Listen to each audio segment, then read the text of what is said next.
cubana. Era el tema más importante que tenía en la directa anterior, pero quería desarrollarlo mejor y lo dejé para esta. El 25 de agosto, o sea, 25 de este mes, a las 8:18 de la mañana, en Ciber Cuba. Yo doy todos los datos para que después no nos digan que son cuentos. Porque muchos dicen cuando vienen a este canal o cuando se expresan en otro canal, no, que Estados Unidos no tiene ninguna intención sobre Cuba, que no hay ninguna idea de anexión, que no hay ninguna idea de invasión, que eso es cosa del pasado. Bueno, pues no. El 25 de este mes, Eduardo Mesa Valdés, ¿quién es Eduardo Mesa Valdés? Nació en La Habana en 1969, narrador y poeta, miembro de la directiva de Cuba Humanista, y ya esto me preocupa. O sea, yo consideraba a Cuba Humanista como otra cosa. Saludo Alejandro, mi hermano, un abrazo. Miembro de la directiva Cuba Humanista, fundador de la revista Espacio, coordinó la revista Justicia y Paz y el boletín Aquí la Iglesia. Bueno, él hace un ensayo, dice el título es ¿Tiene Estados Unidos un plan para la emergencia de Cuba? En Ciber Cuba lo pueden ir a buscar esto. Él hace un análisis sobre la emigración cubana y que han entrado en los Estados Unidos 180.000 cubanos hasta lo que va de año, ¿no? Legalmente, al menos las cifras que dicen las autoridades de frontera. Después de eso, entonces, no se lo voy a leer todo, llega a algunos análisis, los que yo considero mucho más importantes. Dice, ante este panorama se impone una pregunta a la actual administración de los Estados Unidos. ¿Tiene el gobierno de los Estados Unidos de América un plan de contingencia ante la grave tormenta social que no deja de crecer en la Cuba? Porque si la previsión de los asesores del presidente se reduce a un aumento de los vuelos y a la eliminación de algunas restricciones, mal andamos ante la amenaza de colapso de la mayor de las Antillas. Después sigue y dice, también cabría preguntar al gobernador Ron DeSantis, a los senadores y congresistas federales y estatales, a Francis Javier Suárez, alcalde de Miami, y a todos los políticos locales, porque no tengan la menor duda de que el mayor impacto lo recibirá el estado de la Florida. Y oigan esta amenaza que hace. Y en particular la ciudad de Miami. O sea, está metiendo la paja en el ojo, el dedo en el ojo ajeno, con grandes posibilidades de llevarse por delante un elevado porcentaje de la creciente prosperidad del Estado y un número significativo de carreras políticas. ¿Qué está diciendo? Que la inmigración cubana actual, o sea, el proceso que se está dando de migración masiva hacia los Estados Unidos, sobre todo hacia la Florida, puede traer consigo un debilitamiento del Estado de ellos, del Estado del bienestar en la Florida, en Miami, y llevarse por delante muchas carreras políticas. Cuando está diciendo esto, está insinuando que el político que no se oponga a esto, pues va a perder su carrera política porque no va a ser electo, porque al mismo tiempo la población va a estar en contra de esa emigración total. Luego dice, en realidad nadie debía escapar a esta pregunta, ni la sociedad civil, ni las iglesias, ni las organizaciones. Y ahí sigue hablando, ¿no? Luego dice, quizás va llegando, y esto es lo más importante, quizás va llegando la hora de pensar en una solución definitiva al problema cubano. Una solución que pasa inevitablemente por un cambio de régimen. Bueno, yo le quisiera decir a Eduardo Mesa Valdés que un cambio de régimen forzado es penado en todas las constituciones prácticamente mundiales de los países que se dicen democráticos, incluso en los Estados Unidos. Un cambio de régimen forzado, como el que quiso hacer Donald Trump el 6 de enero de 2021, anticonstitucional, es penado. Dice, por un cambio de régimen, quizás sea el momento de ir sentando las bases para llevar a cabo una intervención humanitaria liberada por los Estados Unidos de América y abandonar la estrategia de los placebos, por mucho que nos pese que Cuba se desliza por la peligrosa pendiente de los estados fallidos. Alargar la agonía de los cubanos, además de inmoral, es una temeridad estratégica que alarga la vida de un régimen. Y ahí sigue hablando.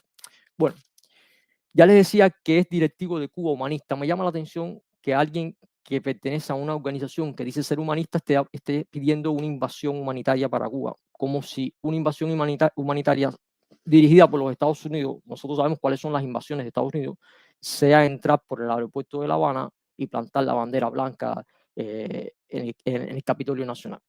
Y esto es preocupante, pero no es el único estado de opinión. O sea, este estado de opinión se comienza a ser mucho más frecuente en los lobbies americanos y hay una estrategia. En mi opinión, sí hay una estrategia, lo conversaba los otros días con un amigo y decíamos, antes o después, los Estados Unidos nos van a cobrar la afrenta que nosotros como país le hemos propinado a ellos con el éxodo masivo de inmigrantes. Por parte del gobierno cubano puede ser que ellos lo que piensen, y por eso esta directa también va dirigido a ellos, es más nosotros dejamos salir, como ya hemos hecho en Camarioca, en el Mariel, cuando los balseros, más dejamos salir, puede ser que obliguemos a los Estados Unidos a quitarnos el bloqueo y a disminuir las medidas, cosa que en parte sucedió porque Biden relajó un poco las medidas. Pero al mismo tiempo estamos jugando con un cuchillo de doble filo porque dentro de poco hay elecciones en los Estados Unidos y yo sí creo que nos las van a hacer pagar. O sea, Estados Unidos ya le estamos que está cambiando la matriz de opinión en los emigrados cubanos. La nación está perdiendo sus emigrados, está perdiendo el contacto con sus emigrados, sobre todo con los de la Florida y los de Miami. La nación, sobre todo ese gobierno, se está ganando cada emigrado que sale, es un enemigo que se gana la nación. Y los Estados Unidos los está recibiendo con los brazos abiertos. Les está dando alojamiento, en muchos casos les está dando tarjeta, dinero, condiciones de vida. Les está dando lo que en su país ellos no pueden recoger y no pueden tener para su familia. Esto es muy peligroso, porque aún en vida Raúl Castro, yo no creo que los Estados Unidos se vayan a, o sea, no digo Estados Unidos, digo el lobby americano, los que dirigen por detrás ese sistema, se vayan a atrever a hacer ni una intervención militar ni una intervención humanitaria. Pero sí está todo planificado, en mi opinión, sí está todo programado para muerto Raúl Castro. Al menos es una de las variantes que está arriba de la mesa. No digo que sea la más efectiva ni la que ellos más estén valorando, pero la variante de intervención en Cuba sí es una variante valorada por los órganos de inteligencia americanos. ¿Por qué? Porque todo lo que han hecho hasta hoy, en todos estos años, a través del plan de subversión ideológica, que lo han logrado hacer porque los estúpidos de La Habana se lo han permitido y porque los estúpidos de La Habana han sido peores que ellos. O sea, en el caso de gestión de la población cubana, en el caso de gestión de la inmigración y de gestión de la economía cubana, pues Estados Unidos esta guerra la está ganando. Y el último punto es ese plan de subversión ideológica que lo hemos hablado mil veces, y no solo con Cuba, sucede en el mundo entero. Los ideólogos dicen que cuando usted hace eso, la intervención dura pocos días, 4, 5, una semana, se ocupa un país. Sucedió en Siria, disculpen, sucedió en Irak, sucedió en Libia. El pueblo estaba desmoralizado, el pueblo no combatió, no defendió a Gaddafi, lo mató en la calle. El pueblo no defendió a Saddam, lo, lo, lo delataron. Y en Cuba está pasando más de lo mismo. Saludos, Joven, saludos, patriota. En Cuba está pasando más de lo mismo. El pueblo cubano se está desmoralizando, sobre todo las generaciones más jóvenes, y eso los Estados Unidos lo saben. Y están haciendo mella sobre eso. No le importa la población civil cubana de alta edad, los históricos, no les importa, esos no van a tirar tiros. Lo que a ellos les interesa es tener a los jóvenes y a los emigrados y a casi todo el mundo, los que se va, de la parte de la opinión pública americana. Para el día que ellos pongan una bota en Cuba, sepan, o al menos esa parte de cubanos crean que es por el bien de la patria, es por el bien de la nación, por el bien de todos sus familiares. Esto es una matriz de opinión que se está generando y a mí me llama la atención que los inectos, los autoritarios, los autócratas de La Habana no se den cuenta que esto está sucediendo y que ya empiezan a haber criterios como este y que se harán en la medida que los viejos vayan muriendo y la generación histórica en Cuba vaya muriendo, estos criterios van a ir siendo más frecuentes y con más publicidad. Una intervención humanitaria en Cuba, una intervención humanitaria en Cuba porque es un Estado fallido y porque lo que nosotros hemos logrado como nación, no como gobierno, yo no hablo como lo que hemos logrado como nación de no representar una amenaza para la soberanía americana ni para la seguridad nacional americana, pues estamos faltando a ese legado. O sea, nosotros nos estamos convirtiendo como país emisor de migrantes una amenaza para los Estados Unidos, una amenaza desde el punto de vista político y una amenaza desde el punto de vista social, porque si Cuba no es capaz y los países aledaños no es capaz de frenar este tráfico de migrantes hacia allá, pues eso en cualquier otro país crearía problemas, señores, y hay que entenderlo. Estados Unidos no puede aceptar, no puede permitir con los brazos cerrados que toda esa cantidad de personas, más todos los latinos que vayan, entren a los Estados Unidos. Sobre todo porque por problemas políticos, el emigrado cubano tiene un estatus en los Estados Unidos y en Miami sobre todo, de muchas prebendas. Y eso es un costo para, para ese estado, ese es un costo para la nación. Dicho esto, con respecto a la emigración, nosotros ya hace 2 años también, en el 2020, hablamos cuando empezaron las caravanas, que empezó la bicicleta del protestón de Jorge Luis. Nosotros, Roger, creo, si no está por el chat, lo sabe que lo dijimos bien, dijimos que iba a terminar como está terminando hoy. O sea, esa caravana no iba a tumbar ningún bloqueo. Ese lobby cubano no iba a provocar ningún cambio de política de los Estados Unidos hacia Cuba, simplemente porque estaba mal organizado y simplemente porque estaba mal eh, estructurado. O sea, alertamos que se iban a romper las relaciones por problemas de egos personales, de dinero, de chisme y de brete todo lo que está pasando. Alertamos que no iban a pasar más de 400 personas.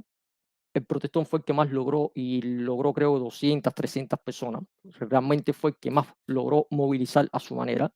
Actualmente los que movilizan 25, 35, 40 personas. O sea, es imposible pensar que con 40 personas el Estado cubano, a través de un lobby, vaya a lograr tumbar el bloqueo de los Estados Unidos. Nosotros en aquel entonces alertamos que para que una acción de ese tipo tuviera eficacia en los Estados Unidos, Cuba tenía dos armas fundamentales. Y aquí hago una objeción a lo que Roger y Sergio decían dos directas atrás en cuanto cuando hablamos de bloqueo y el cambio en Cuba que podía provocar la caída del bloqueo. Y me objetaron, y yo estuve de acuerdo con ellos, en que no está dicho que si Cuba cambia democráticamente, los Estados Unidos cambiaría y nos liberaría y nos quitaría el bloqueo, porque en realidad la política americana va mucho más allá de un cambio democrático en Cuba. Esto es cierto, pero yo presento un as bajo la manga que ya lo dijimos hace 2 años atrás. La emigración cubana sí puede tumbar el bloqueo. Dígase la emigración cubana, pero en su totalidad, o sea, apolítica. En este sentido, las caravanas, nosotros dijimos que no podían tener ideologización. Las caravanas no podían ser de revolucionarios, de comunistas, de marxistas, no, de oficialistas, de díaz-canelistas. No, de hecho, se rompieron las caravanas. La caravana en los Estados Unidos tiene que ser apolítica, porque el problema del bloqueo hacia Cuba no puede ser un problema de ideología, es un problema de patriotismo. Cualquier cubano, aquí en este canal participan cubanos que no son comunistas, cubanos que no son marxistas, ni no están a favor del oficialismo, incluso cubanos liberales, y se han manifestado abiertamente en contra del bloqueo. Eso es lo que importa. Y eso es lo que el Estado cubano, el gobierno cubano, el Estado no, el gobierno cubano debería analizar. Cualquier movimiento que suba en los Estados Unidos tiene que ser a través del patriotismo, de reclamar a los Estados Unidos la caída del bloqueo porque es inhumano hacia nuestro pueblo, porque es anticonstitucional, ingerente y no tiene ninguna justificación desde el punto de vista nuestro, ¿no? Ahora, para que eso suceda, para que tus emigrantes, y nosotros no hablamos de 300, ni 400, ni de 45 personas, no, eso tenía que suceder 200.000 personas marchando por las calles de Miami pidiendo el cese del bloqueo hacia Cuba. 100.000 dice el patriota que él está en contra del bloqueo y del PCC. Eso tiene que suceder con 100.000 personas delante de la Casa Blanca en Washington pidiendo el cese del bloqueo. Pero aparte, no podía ser una opción desarrollada en el habla hispanoamericana, solo en los cubanos. Tenía que ser un lobby, una opción desarrollada también en el habla anglosajona, o sea, dirigida hacia el público americano, convencerlo con transparencia.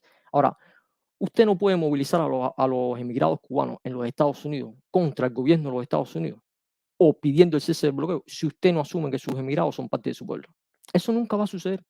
Lo que hoy el gobierno cubano está haciendo con Carlos Lazo y compañía, que son un desprestigio, lo tengo que decir sin entrar en brete ni en chisme, son una vergüenza de nuestra nación lo que esas personas dicen ser y lo que en realidad hacen, en el chisme, el brete y en lo que están metidos en las redes, en la búsqueda de views, de dinero, de financiamiento, de ayuda, de tráfico de influencia, de la manito con el presidente, de negocios en Cuba. Realmente yo no sé quién ideó ese programa, no sé quién ideó ese proyecto, pero espero que el Departamento de Seguridad del Estado y el G2 cubano se den cuenta que ese proyecto fracasó y que lo dejen ya, que empiecen desde hoy, que vean esta directa, a pensar en otro nuevo proyecto donde haya liderazgo en los Estados Unidos. Y ese liderazgo no tiene que ser de babosería, hay gente que no sabe ni hablar, hay gente que no sabe ni manifestarse, hay gente que no sabe lo que es la política, personas que lo que están detrás de una remesa, lo que están detrás de una recarga, lo que están detrás de un favor político o de que en Cuba le den la manito cuando llegan. En los Estados Unidos para tumbar el bloqueo hace falta un líder político o líderes políticos, pero que sean transparentes y sinceros. No que sean puestos por el gobierno cubano, no que Díaz-Canel o el PSC digan nuestro líder es Lazo. ¿Quién dijo que el líder de la emigración cubana es Lazo? ¿Qué méritos ha hecho Lazo? Un ex soldado de Faluya, un ex soldado del ejército americano. Será gente o lo que quieran que ustedes sean, pero ¿quién dijo que Lazo es el líder de la emigración cubana? Nunca lo será, ni hoy, ni mañana, ni dentro de 10 años, porque simplemente no es transparente, no es sincero. Porque ese líder que puede tumbar el bloqueo en los Estados Unidos tiene que hablarle hacia adentro y hacia afuera. Ese líder, si ustedes lo quieren, tienen que criticar lo que sucede en Cuba y tienen que criticar lo que sucede en los Estados Unidos y decirle a los emigrados cubanos, Si la nación hace por nosotros lo que nosotros pedimos, entonces nosotros tenemos que devolverle a la nación lo que la nación necesita. ¿Y qué es esa simbiosis entre migración entre migración y nación? Pues primero que desde Cuba se haga todo lo que hay que hacer con los emigrados. Y ya nosotros mencionamos en una directa anterior todo lo que había que hacer, desde pasaporte, entradas, derechos y demás. Luego, que al interno de Cuba haya cambios democráticos, porque ya la inmigración no le basta con esos cambios para ellos, también piden cambio para sus hermanos cubanos. Díaz-Canel no puede ser el líder de esa simbiosis. Díaz-Canel nunca será el líder de la inmigración cubana tampoco, porque se equivocó al llamar al combate a los cubanos.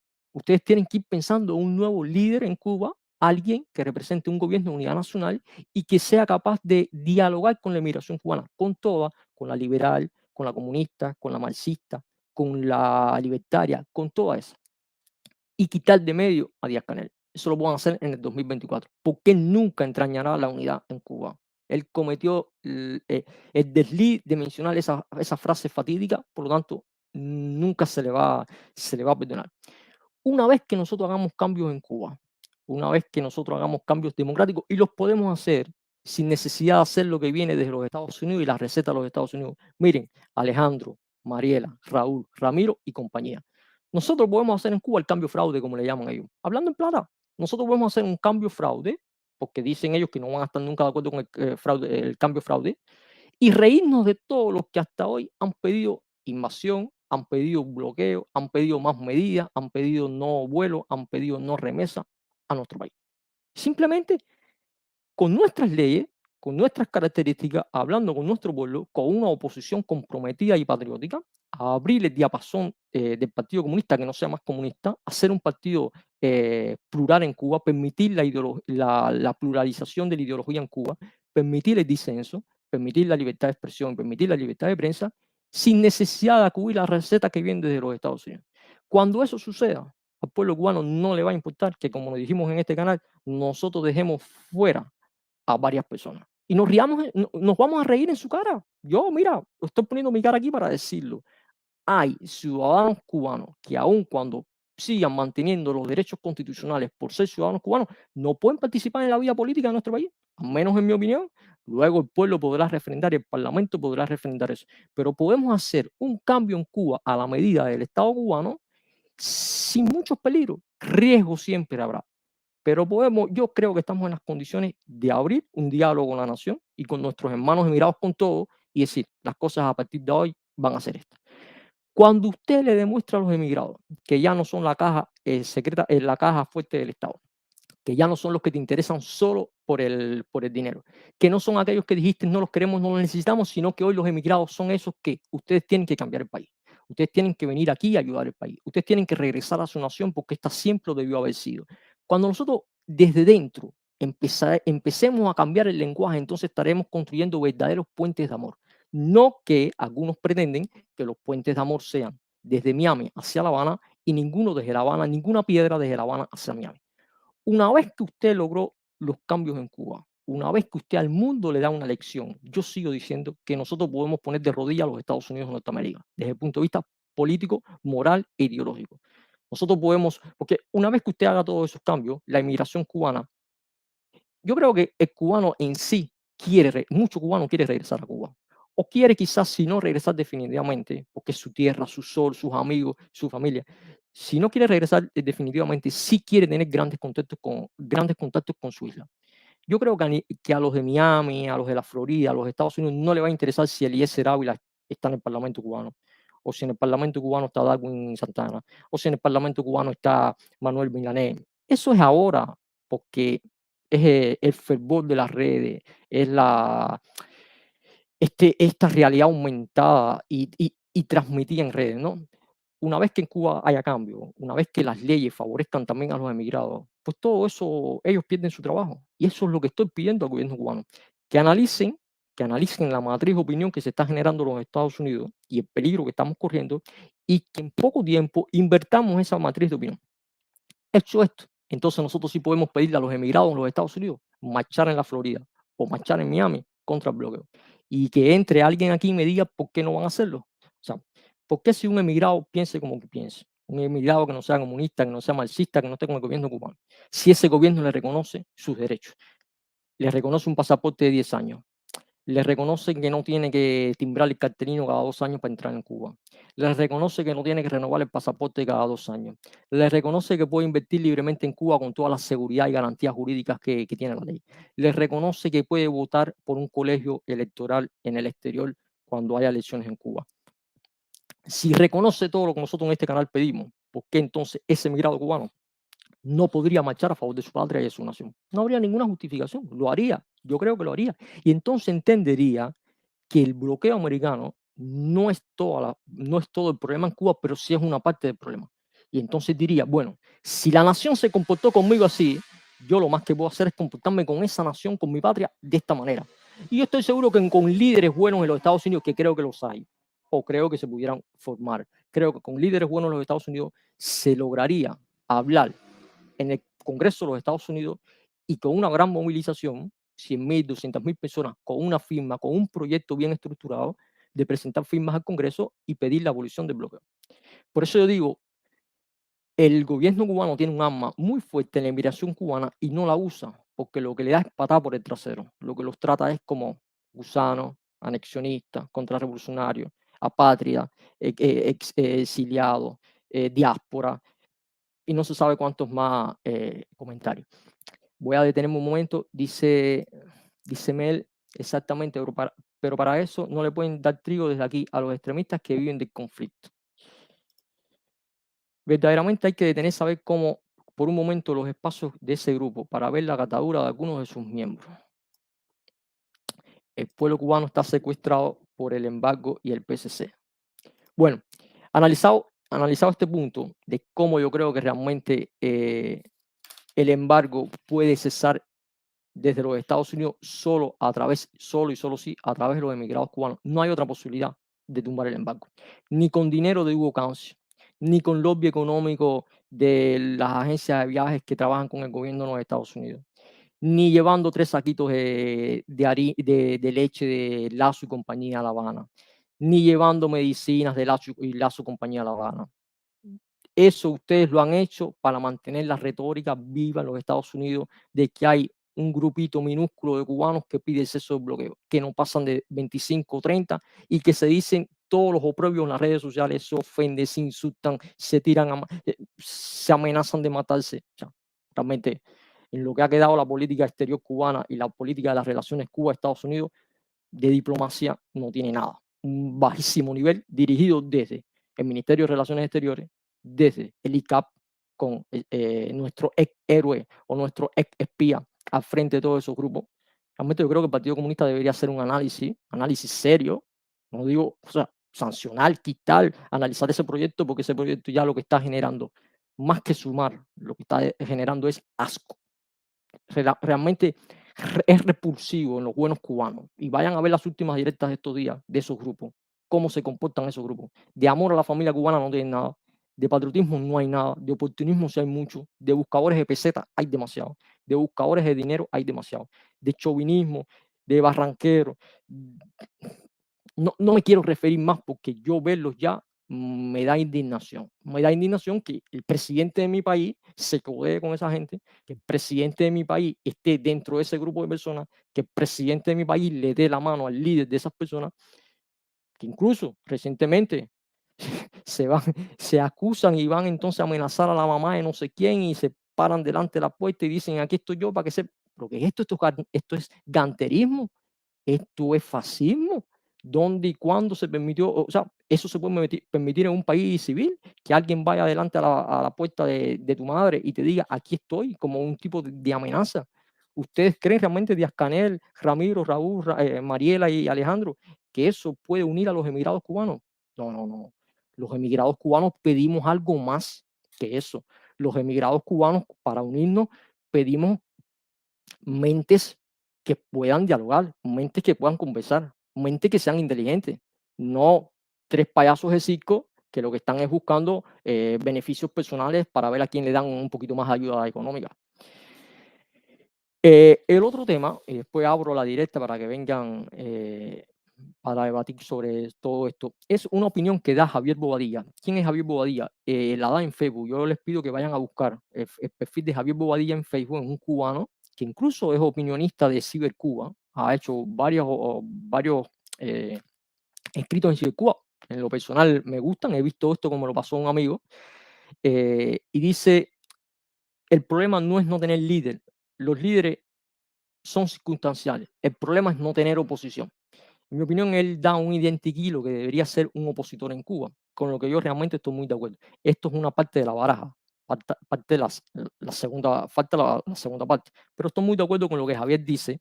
Él o sea, es escritor, ensayista, me parece, graduado en informática. Ahí en Cibercuba está la descripción de quién es Javier Bobadilla. O sea, no es un oficialista, no es para nada un marxista, tiene una columna prácticamente fija en Cibercuba. Dice, bueno, él empieza hablando de un poema de Martí que se llama Sueño con claustros de mármol, donde Martí prácticamente va a visitar en su imaginación a los viejos héroes, a los viejos próceres, y conversando con ellos les dice, bueno, yo les quisiera decir a ustedes en lo que ha devenido los nuevos héroes, en lo que han devenido sus descendientes. Entonces, basando en este poema, Javier escribe, esta es la oposición según yo. Dice, la oposición se hace aquí, o sea, dice que la oposición se tiene 100.000 cubanos indocumentados en Estados Unidos, dice por aquí Carlos Ferrer, debería ser, 100.000 cubanos indocumentados en Estados Unidos, pie seco, ya no existe. Sí, eso es cierto. Pero también es cierto que muchos de los cubanos que llegan a los Estados Unidos son tratados de buena forma, porque yo tengo compañeros que han llegado a los Estados Unidos, incluso están en el chat, y le han dado una tarjeta de asistencia, le han dado una tarjeta de ayuda. A muchos le han dado hogar o le han ayudado a conseguir hogar. O sea, tú llegas a un país que no es el tuyo, que no es tu nación, que no es tu bandera, y a ti no te están recibiendo con palos, al menos a los cubanos, no los están recibiendo con palos. Mientras tú estás saliendo de un país donde sí te dan palos, y lo vimos ahí, donde sí te tiran a los perros, donde no puedes expresarte libremente, donde estás acosado,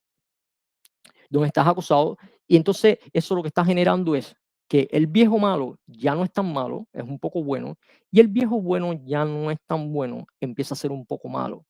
Y si tú no eres capaz de interpretar lo que nosotros estamos diciendo del cambio de matriz de opinión en la ciudadanía cubana en los jóvenes y no tanto en los viejos de más de 65, 70, 75 años, entonces usted de política, Carlos Ferrer, permítame decirle que usted no entiende nada. O sea, si usted no está mirando que la nación, y cuando digo nación no digo gobierno ni Estado, la nación cubana está perdiendo a sus hijos y está perdiendo el patriotismo y está peligrosamente perdiendo la noción de la historia y peligrosamente olvidando lo que ha sucedido en todos estos años de diferendo Cuba a Estados Unidos, y no me refiero solo a después de 59, me refiero incluso desde 1820 hasta la actualidad. Si usted no se da cuenta de eso, de lo que está sucediendo, entonces yo creo que realmente tenemos poco de qué conversar, porque los cubanos están pasando, o gran parte de cubanos están pasando de amar a su bandera a idolatrar otra bandera, de amar a su país a amar otro país, de criticar a un gobierno americano por imponer el bloqueo a Cuba a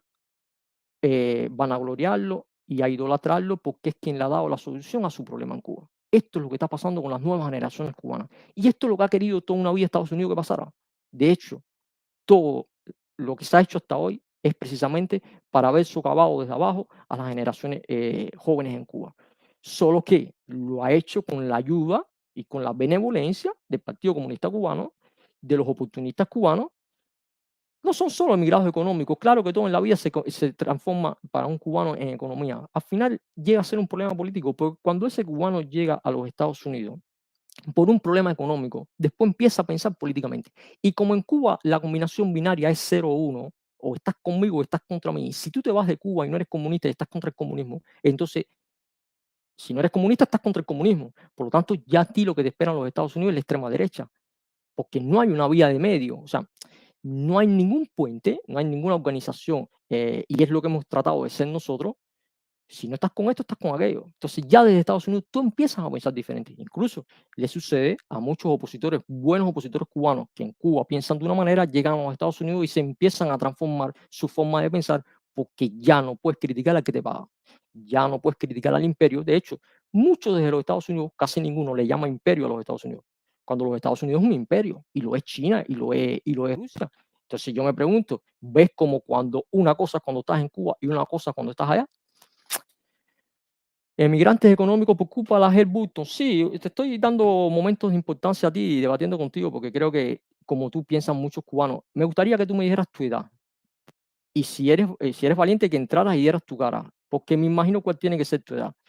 Eso es un pensamiento que es real. O sea, las situaciones que tenemos en Cuba hoy no solo por culpa por el gobierno, por el bloqueo y la Helburto, es culpa también por los errores cometidos económicos desde nuestro país, desde 1959, 1968, y los estamos rectificando todos hoy. O sea, las culpas de ambos sistemas. Y los cubanos somos presa de un juego de ajedrez, de egos personales, de egos familiares, de disputas entre los políticos cubanos y los políticos americanos. Pero tú no tienes que ver eso, tú lo que tienes que ver es la consecuencia final, y es que tú estás perdiendo tu pueblo, tú estás perdiendo el apoyo de tu pueblo. ¿Quién te queda a ti en Cuba todavía votando por el Partido Comunista? El Partido Comunista en Cuba tiene 1.750.000 militantes, casi el 90% son viejos de más de 70 años. Cuando esos viejos salgan del Partido Comunista, ¿dónde está tu relevo? No lo tienes. No hay comunismo en Cuba, no hay marxismo, no hay relevo de marxismo en Cuba. Por lo tanto, tú estás perdiendo tu juventud, tu fuerza laboral calificada, estás perdiendo el patriotismo de tu nación y lo estás entregando a otra nación. Cuando Estados Unidos un mañana ponga una bota militar en nuestro país, la reacción no va a ser la misma que si lo hubiera hecho 30 años atrás. Porque 30 años atrás, en el 1989, el gobierno cubano, el Estado cubano comunista, podía entregar armas a la inmensa mayoría del pueblo cubano, que ese pueblo iba a disparar, iba a defender nuestra nación. Hoy, el gobierno cubano sabe que no puede entregar armas en Cuba. Y no puede entregar armas en Cuba porque no sabe realmente cómo piensa cada cubano dentro de sí, porque sabe que las tropas están diezmadas y desmoralizadas. Y entregar armas en Cuba hoy para la defensa de la nación sería crear guerrillas y sería crear bandas internas, una guerra civil. Por lo tanto, ya por ahí estamos derrotados. Y una invasión americana hoy en Cuba sería mucho más fácil, cuestiones de 5 o 7 días de obtener el país, porque no habría resistencia armada prácticamente. Una vez que el ejército regular cubano haya salido de la confrontación o que sea superado al interno de la nación, que era nuestra doctrina militar, era la guerra de guerrilla, era la guerra de desgaste, ya no existe como en el pasado. O sea, hoy es de ilusos pensar que el pueblo cubano, en su inmensa mayoría, los jóvenes, van a oponerse sin ser obligados a una invasión americana. Y eso es lo que nos tiene que preocupar. Ellos están planando el camino desde poco a poco, poco a poco. Los ideólogos del cambio en los Estados Unidos están preparando el camino para el día que ellos tengan que intervenir en Cuba, no va a haber oposición. 3 o 4 gatos. Y eso es lo que le estamos pidiendo al gobierno cubano que evite. Eso es lo que le estamos pidiendo porque según los ideólogos solo hay una fuerza que pueda contrarrestar eso. Y es el patriotismo de una nación. Es sus jóvenes, sus hijos defendiendo esa nación como verdaderos patriotas.